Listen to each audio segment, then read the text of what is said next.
SDG 12, Responsible Consumption and Production. The underlying principle here is to ensure sustainable consumption and production patterns. I'm sure all of you are familiar with the issues that we have in relation to limited resources and global resources running out, using products sustainably, ensuring that products are recycled. The circular economy is a really important issue in relation to responsible consumption, and we will be looking at that in some detail later on. So let's have a look at a number of the key statistics and facts around responsible production and consumption. It's clear, I think, to everyone that unsustainable patterns of consumption and production are the root cause of many of the problems that we have, including climate change, biodiversity loss, and pollution. Our overall reliance on natural resources is increasing and has been increasing very significantly. It rose by over 65% globally from 2000 to 2020. And bear in mind, the years that we're talking about there, everyone was familiar with the issues that we have, the climate change issues. These are not new. So it has risen in spite of best efforts, 65% in the last 20 years. The vast majority of the world's electronic waste is still not being safely managed. If you look at some of the statistics there, 1.2% in Latin America, 1.6% in Sub-Saharan Africa. Europe and North America, as you might expect, are doing better with 46.9%, but still there's a long way to go. And the global average is only 22.8%. So, we're talking very significant challenges in this particular SDG. Food waste. Too much food is being lost or wasted in every country every day. From harvesting, transport, storage, and processing, there's all areas where food loss can occur. 13.3% of the world's food is lost after harvesting and before it reaches the retail markets. 17% of total food is wasted at the consumer level. I'm sure you're all familiar with examples and you see it on a daily basis, certainly in restaurants and cafes and also at home. I think, it takes a significant amount of management and effort to ensure that you minimize your food waste. So responsible consumption and production. There's 11 targets in this SDG, and we'll have a look at them now. So target 12.1, implement the 10-year framework of programs on sustainable consumption and production. All countries taking action, with developed countries taking the lead, taking into account the development and capabilities of developing countries. So the 10-year framework is a framework that supports capacity building and facilitates access to technical and financial assistance for developing countries.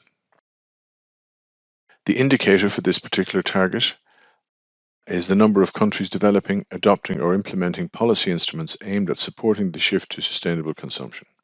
Target 12.2, by 2030, achieving sustainable management and efficient use of natural resources.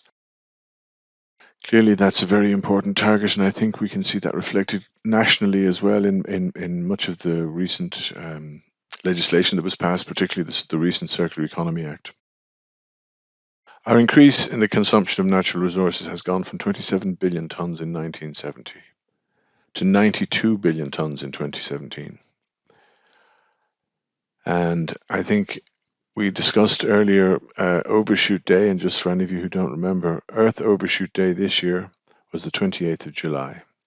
And that's the day on which all the resources that could be replenished occurs. So obviously in a sustainable world, that would be the end of the 31st of December, but it's now at the end of July. So, we are on an utterly unsustainable path of consumption at the moment.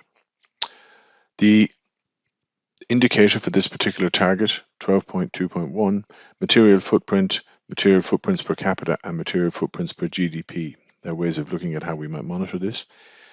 Domestic material consumption per capita, and domestic material consumption per GDP. Target 12.3.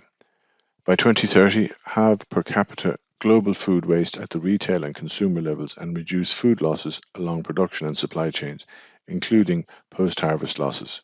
Now, this is obviously something that everyone is going to have to buy into and make a priority of. An estimated 17% of global food production is wasted. Food that is lost and wasted accounts for 38% of the energy use in the global food system. When we look at the targets in this particular SDG later on, we will have a deeper look at those statistics. Indicators for the target on this particular SDG are food loss index and food waste index. Target 12.4.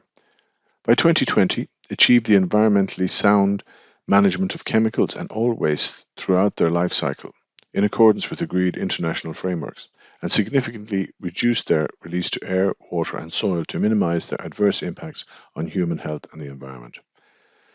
This is a very clear target to reduce any kind of chemicals that are being introduced to the environment. According to the WHO, the World Health Organization, each year air pollution is responsible for nearly 7 million deaths around the globe. 7 million. 9 out of 10 human beings currently breathe air that exceeds the WHO's guideline limits for pollutants, and those living in low and middle income countries suffer the most. 9 out of 10 human beings. So big challenges there. So the indicators that we're going to look at and use for this particular target are the number of parties to international multilateral environmental agreements on hazardous waste and other chemicals that meet their commitments and obligations in transmitting information as required by each relevant agreement. So we'll be monitoring the number of parties that monitor this on behalf of individual governments, and hazardous waste generated per capita and the proportion of hazardous waste treated by type of treatment. Again, that's another metric by which to monitor progress in this SDG. By 2030, substantially reduce waste generation through prevention, reduction, recycling and reuse. So I have mentioned the circular economy before. It's something I'm doing a lot of work on myself at the moment, and it's something that's going to be very central to a sustainable future for all of us. Moving from the linear economy to a circular economy is going to be key for this goal, for achieving this goal. The indicator for reducing waste here is going to be national recycling rates, tons of materials recycled, etc. If we can move towards a circular economy model, we will design waste out. So we just won't be generating waste. We will try and, if we do have material at the end of a production process or at the end of something that we don't use, it'll be waste that can be reused meaningfully, or rather than being dumped in the way that some products are dumped and cannot be put back into cycles that can generate new materials. Target 12.6. Encourage companies, especially large and transnational companies, to adopt sustainable practices and integrate sustainability information into their reporting cycle. Again, this is a very important target in this particular SDG. It's something that we can all contribute to by buying sensibly and buying products that we know contribute appropriately and are produced by companies that have sustainable practices. Substantial progress is being made, and the work of the public businesses and waste industry is paying off, with plastic recycling increasing to 31% and forecast to be at 34% by the end of 2022. But obviously more is going to be needed here. On this target, we're talking an indicator of the number of companies publishing sustainability reports. Sustainability reporting is going to be key going forward, getting companies to report their sustainability status, their sustainability statistics, their targets, their aspirations. Bring sustainability front and center primarily, but also provides a way for people to review and monitor, and it provides a way for people to make informed decisions about using certain companies. Target 12.7. Promote public procurement practices that are sustainable in accordance with national policies and priorities. Again, this is key to making progress in this particular goal. Public procurement refers to the process by which public authorities, such as government departments or local authorities, purchase works, goods or services from companies. The decisions need to be made in line with sustainable priorities. Do you think the Irish government are doing this? Well, I can tell you that there are moves afoot at the moment. There's a significant amount of movement in the public procurement system, and there's a lot of work being carried out in relation to public procurement nationally, both at a government level and at a local authority level. The EPA have produced guidelines, and there's a lot of time and energy and effort being spent by local authorities to upskill their staff in procurement and ensure that their procurement systems are indeed sustainable. The indicator for this, the number of countries implementing sustainable public procurement policies and action plans. And we do have one of those, and we will be having a look at that in more detail later on. Target 12.8. By 2030, ensure that people everywhere have the relevant information and awareness for sustainable development and lifestyles in harmony with nature. To meet all the goals, we need to raise awareness. How aware are you of what you need to do to be sustainable?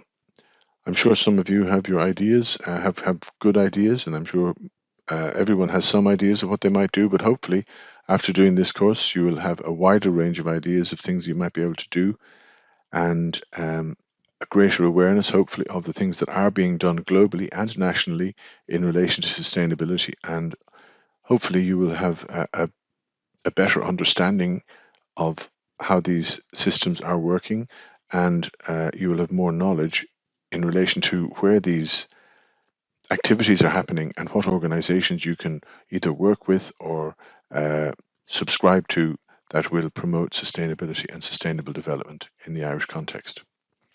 The indicator for this is the extent to which global citizenship, education, and education for sustainable development are mainstreamed in A, national policies, B, curriculum, C, teacher education, and D, student assessment. Interestingly, these are all being addressed certainly at the moment in ATU. This program, of course, is designed with the idea of encouraging global citizenship and global responsibility, education for sustainable development.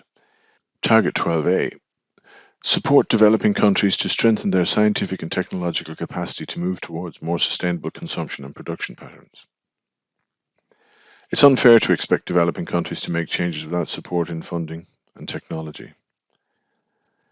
The thing is, in most cases, these countries already consume less, and it does seem very unfair that they are often expected to make some of the bigger moves. The way this particular SDG target is going to be monitored is looking at the installed renewable energy generation capacity in developing countries in watts per capita. That's a very interesting target it's a very interesting indicator for this particular target. I think we'll probably have some spend a little bit of time looking on that as a particular target, as a particular indicator, how fair it is in the bigger picture, in the global context. 12B, develop and implement tools to monitor sustainable development impacts for sustainable tourism that creates jobs and promotes local culture and products. Clearly, this is very important as well. Sustainable tourism refers to sustainable practices in and by the tourism industry. It's an aspiration to acknowledge all impacts of tourism, both positive and negative. It aims to minimize the negative impacts and maximize the positive ones. The monitoring of this will involve the indicator will be implementation of standard accounting tools to monitor economic and environmental aspects of tourism sustainability. Yes, I'm delighted to say that there are a number of good projects and programs being in operation in Ireland at the moment, such as the Green Hospitality Programme, for instance. The Green Hospitality Programme awards sustainable and green practices in the hotel and catering industry in Ireland and has been very successfully rolled out over the last 15 years in Ireland. Target 12C, rationalise inefficient fossil fuel subsidies that encourage wasteful consumption by removing market distortions in accordance with national circumstances, including by restructuring taxation and phasing out those harmful subsidies where they exist to reflect their environmental impacts, taking fully. Not so much in Ireland, but globally there are still quite significant challenges in relation to this. The indicator for this will be basically the amount of fossil fuel subsidies based on production and consumption per unit of GDP. So this is quite an easy one to monitor, but clearly it's any kind of subsidy on fossil fuel is going to cause issues in relation to the financial viability of renewable energy. So for responsible consumption and production, we have 11 targets. So you might review them before we move on.